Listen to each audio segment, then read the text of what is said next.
Hey, it's Jay from Lords of War. Hope everyone's enjoyed their summer. Looks like school's just around the corner. And today, I figured it's been a little while. I've kind of had more time to play around with some more of the new contrast paint. And also taking a bit of a break from quite a long summer of painting Horus Heresy Ironwares. So I figured this would be a nice model to work on that is completely different from painting Space Marines. This is the plastic Eldar avatar that came out last spring, so 6-7 months ago. And this is one of those models that I would say is like looks really cool on the box, and when you build it, and then when you go to paint it, you're like, oh, good God, it's got a lot of stuff going on, a lot of details, especially the little I don't know what you call it, the like rune details that kind of live everywhere on the model. Yeah, that's the stuff that is, and even this in this pauldron here, it's got a lot of these like little, I don't know what you call it, these like little notched or ribbed kind of detail. But overall, now that I've kind of spent some time with the model, it's how to say, I am starting to like it a little more and more. And I'm, I've got quite a bit of a complicated, colorful paint job. This is, I guess, another type of color scheme that you probably have seen a lot of if you ever kind of follow any Instagrammers or whatever. It's this like different light sources and lots of color and pop, which I frankly think is pretty cool, nice, and a little bit challenging. And I think the new contrast paint, or colors for that matter, are perfectly suited for this. They're very poppy. They just effortlessly go on and just like make things look really just jump out off the page or off the table, so to speak. So let's get into it a little bit. So a couple things. So I'm not finished this model yet. I've got quite a bit still to go, but I like how it's coming along so far. I've got just like a whole nother leg I haven't really spent much time on, and the arms and the greaves. So far I've just kind of focused my attention on the pauldrons, the chest, and the axe. The axe is basically done. It's kind of glowy non-metal gold axe. I went with the axe because it's kind of the avatar weapon we haven't seen before. So we've seen a lot of the sword and spear over the years in different modes, but no axe. And I went with the Spartan head because I thought it looked pretty cool and wasn't as intense as the kind of the classic helmet, which has the two big wings kind of coming out the side. So I thought this would be a little better. And yeah, so some colors. So let's go over. So a lot of the setup. So I did kind of the Zenithal airbrush, where you kind of like prime black and then do like white and gray in like areas that are going to be focal points for light. So flames. Top up here, he's kind of looking up. He's got like, I decided he'd have kind of like be quite glowy in his greave, in his gauntlet here, and a lot of light would bounce off of this pauldron. Is what I decided. And obviously the chest needs to be bright, and then over here it kind of gets, you've got like the light gets kind of broken up by this side. So so you kind of have to decide when you do these like complicated colors, as I thought like, okay, I thought his kind of default thing would have to be a lot of kind of reds and dark reds and burgundies and some browns. That kind of like, what would the bright shiny gold stuff look like if it wasn't in lots of light? And then at the bottom we have kind of some of that moonlight, twilight kind of stuff happening here. So that'll be focused on a bunch in the back.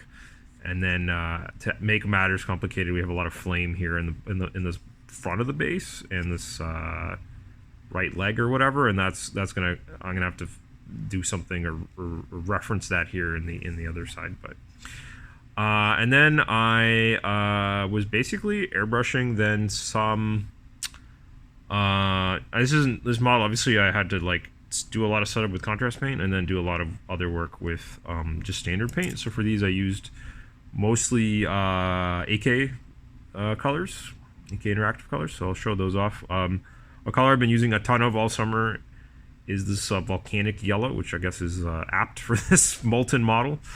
As well, it's my primary yellow for my Ironwares. It's basically, let's see on my palette here, it's over here. It's basically like It's like a safety yellow, if that makes sense. It's this like warm, safe yellow. You'll see it on hazard stripes and traffic signs and things like that. Anything that's trying to warn you. It's that kind of mustardy yellow, but it's got a lot of saturation to it. So we put that in all the places that would be kind of glowy, and then after that, I kind of was like, okay, now I have to block in a bunch of color and kind of build off from there, and that's where the contrast paint came in. So, so a lot of yellow was reinforced with our friend here, Imperial Fist. A lot of the orangey spots are going to be Magmadroth Flame. I actually did lots of passes of Null Oil in the shadows. I think the new shade formula is just incredible. Actually, it's the more you use it, the more you realize how much better it is than the previous version. Not to say like previous Null Oil wasn't great. It was obviously like a major staple in everyone's paint box, but new Null Oil frankly beats the crap out of old Null Oil. Mostly because it actually, I don't know, for me personally, it doesn't do that harsh staining. You can, if you want it to be darker, you can do multiple passes. If you really want coverage and to get things really dark really fast, that you can use the contrast dark Black Legion or Black Templar colors. Those will cover really well. I did use those a tiny bit on, he's got some like straps that I wanted to be just black leather kind of thing. So I was like, fine, I use the more opaque single pigment color for that. For the purples, I have a lot of Luxion and Leviathan used there. For the tabard and the kind of, he's got some hair. I thought the purple would kind of complement the yellows and oranges nicely. And there's a bit of ball red, but yeah, another exercise here was to also, like, I'm doing this, like, the armor itself is going to be kind of more like non-metal gold. So we get that to focus. So to get this, something in non-metal gold that is really like unique, that I took me a while to kind of figure out or see, is you actually need a lot of orange, and it's the balance between the browns, a bit of the reds, the orange, and the yellow. So again, this is where that Magmadroth and Imperial Fist really like shine. The brownish red color I'm using actually is a very popular color. You can get it in the Vallejo range as well. Hull red. It's a really nice color, really nice setup for capes, and anything you want that kind of royally burgundy color. Super nice. The cold color I use to shade a lot when I'm not using black in this case is dark sea blue. You've probably seen some artists comment on this, how to get that like that kind of cool. That's what I'm doing for this kind of moonlighty part. You mix it with some a color called Sunny Skin Tone, these two colors, and that's how you get this kind of like interesting dark but glowy. It's got that moonlitness to it. Actually, actually, I'll talk about one other contrast paint that I've been using here and that I've kind of really given a go for the first time. And this one got a lot of kind of like internet flack because it was, people didn't right away were like, what do I use this for? Because it doesn't cover very well. And that is Pylar Glacier. So out of the jar, it doesn't feel like it does anything. But it's this really subtle, super subtle, basically like light blue tinge. It's great for like ghosty things and crystally things. And let's see if I get a close up here. It was featured a lot here on this rune crust or whatever, as well as these like egg-like shaped gemstones or whatever. So they were basically base coated this pastel blue, which is like almost whitish blue. I did a pass with the Briar Queen Chill. It's kind of like if you have Apothecary White, it does a similar thing. It does like a light grayish shade. It's just a little bit without taking the white away, and then I did the Pylar Glacier, and then I re-highlighted with that pastel color. It's actually really easy. Some areas I wanted a little more shading. I went back to the dark sea blue color. But overall, I actually really liked it. I thought it looks pretty cool. I'm gonna look forward to using it on more things. And I think that's it. I think Pylar Glacier is one of those colors that you probably aren't slamming on straight away. Maybe on like specific, maybe like Nighthaunt or Ghosty models might work, or but on your like Eldar Wraith weapons, you can see I featured a lot on this on the haft of the axe. I decided it would be, you know, non-metal gold and glowy and molten up here, and then the actual handle would be kind of some sort of a crystally Eldar material or whatever you want to call it. So that's that recipe with the 3 colors there showing a lot. And then with the highlight color, actually, I do like the I've got the ivory here, which could be like similar to Screaming Skull, for example. So where am I at right now? I've got a lot of work to kind of color in on the base, because the back of the base has to feature some of this stuff that's going on here. The middle has to have a bit of shadow because it's directly beneath them, and then in the front here, the flame has to be in there and have a little bit of like light playing and bouncing around things. Yeah, it's a lot going on. I've got the side of the head here done, so which is just going. So I'm making my way. I'm hoping a couple more sessions, and then so far, and then and then we have the axe head, which I think which is the part I started with first. I actually tend to paint my weapons first. So there's the front, there's the back. I thought it came out pretty nice. I actually suggest to a lot of people to practice their non-metal on weapons, because there's just a ton of examples to look for. I mean, this axe head isn't very common, but you know, Citadel or Heavy Metal or any prominent like miniature painter artist online, they always paint these like just incredibly cool looking swords and axes and halberds, and there's lots of box art to draw for them, and those are great. Those are just like, and I mean, like in wargaming, like the weapons these models are carrying are like the thing that is like, you know, one of the biggest, like most drawing reasons to any model is what are they carrying, what are they swinging into battle. So they're usually, a lot of focus is put on those, and so yeah, I often tackle it first because that's the part I really want to paint, and then the rest kind of comes together later. So yeah, so that was a set of so we got like 7 or 8 contrast paints that I kind of like gave more time to. I'm still looking and trying other ones. In terms of the so the palette I'm using, if you shop at our store, you know, we're always using our Redgrass palettes. We have the new ones in the version 2s. This is actually just the version 2 sponge with the original papers. I still had a pack left. Actually like the new sponge. It holds. This is my old palette, and then you can just buy they have new sponges and papers that are already sized for your old one if you want. You can also just buy the new ones, which are, I think the painter one is slightly larger in different dimension. I'm not sure if the studio changed in size, but either way, they have kind of conversion kits for those.